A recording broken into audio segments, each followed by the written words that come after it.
There was a dispute between me and the doorman, a shouting match. It lasted about 10 minutes. New tonight, a man with special needs says he was treated unfairly at a strip club. He tried to get his aid worker to go in with him, but was told she had to pay $10.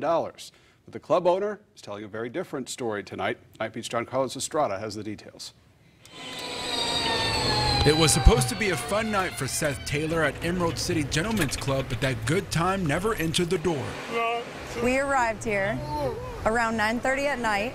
We get out of the car, and the bouncer, it's a $10 cover charge. Taylor has cerebral palsy, a disorder of movement and muscle tone that requires him to have a full-time caregiver. He says usually businesses will make accommodations for his caregiver, but not this time. It was terrible.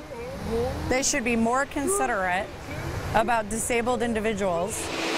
But Emerald City's owner Kip Whaley says that Taylor's disability had nothing to do with it. The lady started ranting on how she doesn't have to pay $10 and she doesn't have an ID and she's the assistant for the handicapped person. He says every person who enters his business must present an ID, and it was Taylor's caregiver who blocked his entry. It's got nothing to do with handicapped. It's got something to do with a lady with a big mouth.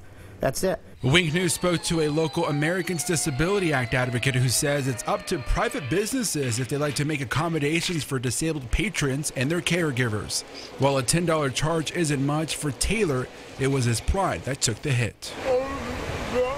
It's the principle of the matter, and I'm on SSI, Social Security.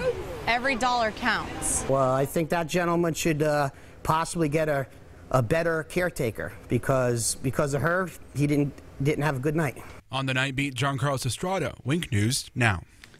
Advocates say they get these complaints about caregiver accommodations, but other than going to social media to complain, there's not much you can do about it.